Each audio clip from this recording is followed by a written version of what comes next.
नमस्कार सर। सत साहिब जी। सर क्या नाम है आपका? जी मेरा नाम राहुल शर्मा है।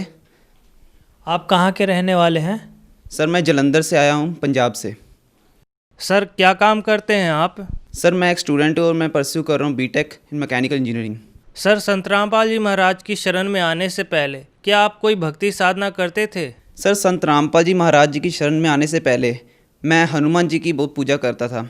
उनका हनुमान चालीसा और बजरंग बाण ये सब मैं करा करता था।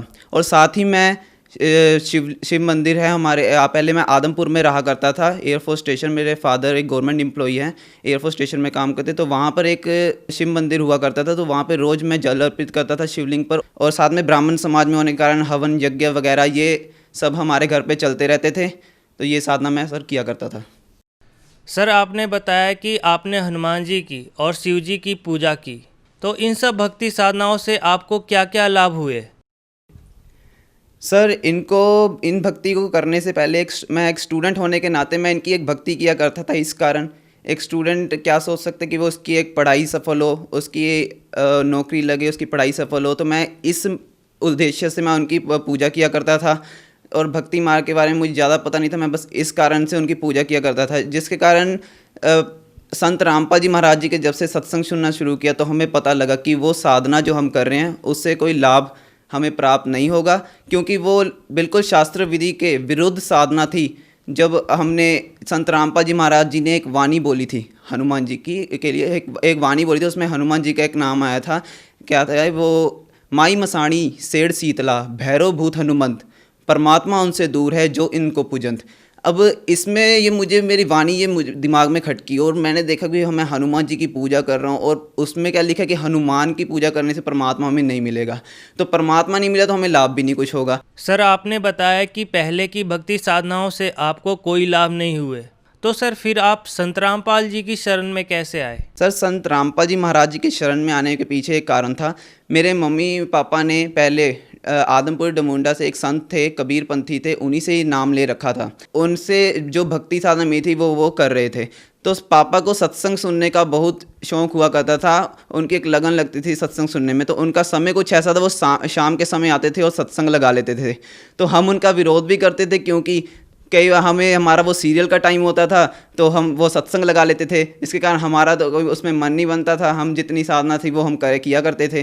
तो जब से उन्होंने संत रामपाल जी महाराज जी का जैसे ही सत्संग लगाया एक दिन, तो पहले दिन ही हम अपने सीरियल वगैरह सब भूल गए। और संत रामपाल जी महाराज जी के वचनों में ऐसी शक्ति थी कि हम उनका सत्संग सुनने लगे। और उनका सत्संग सुनते सुनते हम रोज़ उनके सत्संग सुनने लगे। और जब पापा आदमपुर डमुंडा से एक संत थे तो वहाँ से एक सतनाम ऐसे मंत्र का जाप मिला था।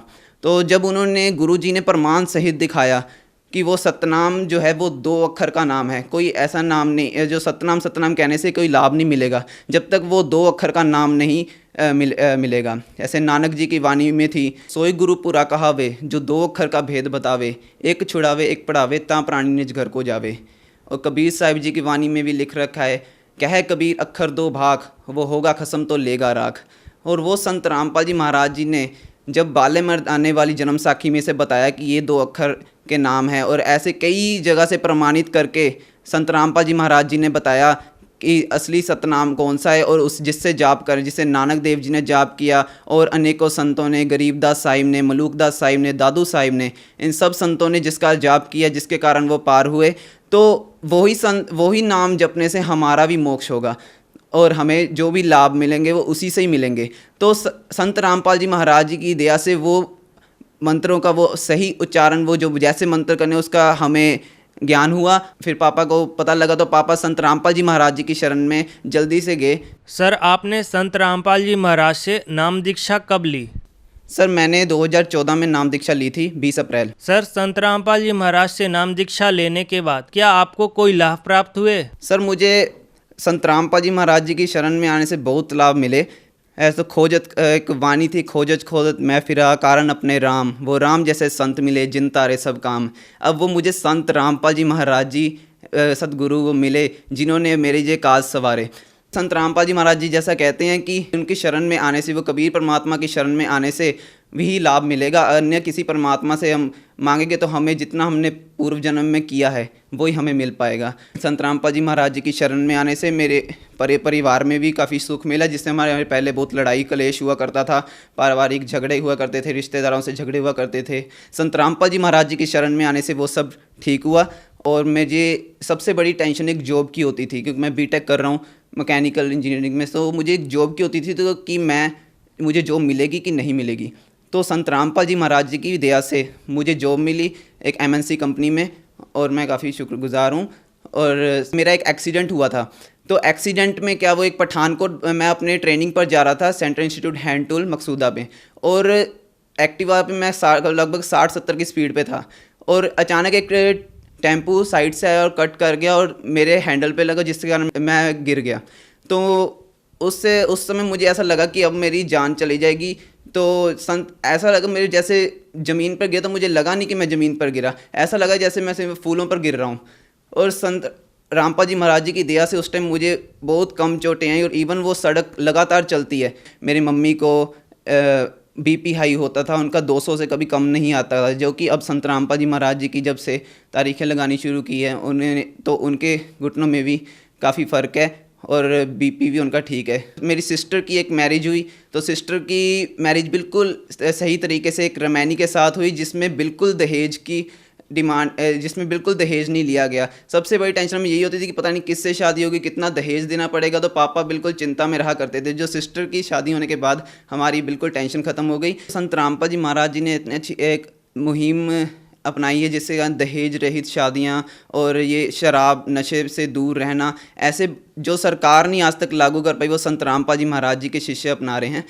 और कोई भी आज संत रामपाल जी महाराज जी का शिष्य कोई ना दहेज लेता है, ना देता है, ना कोई शराब मदिरा मांस ये सब को छूता है, ना उन्हें खाता है। अगर मैं संत रामपाल जी महाराज जी के शरण में ना होता तो शायद आज नशे में मैं भी पड़ा होता, क्योंकि मेरे पीयर सर्कल ऐसा है कि वो नशे करते हैं, और कई बार मुझे भी ऑफ़र करते हैं, तो मैं उसे बिल्कुल मना करता हूँ। इवन उन्हें समझाता हूँ कि भाई ये बिल्कुल हानिकारक भी है सेहत के लिए, और भक्ति मार्ग से भी ये बिल्कुल सही नहीं है। सर, लोगों का कहना है कि भक्ति बुढ़ापे में करनी चाहिए, लेकिन आप इतनी छोटी उम्र में भक्ति पे लग गए, आपका क्या कहना है?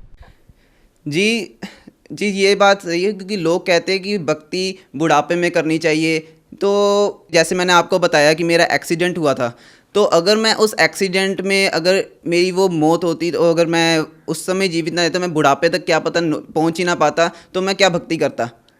तो ये बिल्कुल कहना गलत है कि बुढ़ापे में ही भक्ति होती है। भक्ति जो है वेदों में भी लिखा है कि वो 3 साल से शुरू हो जाती है।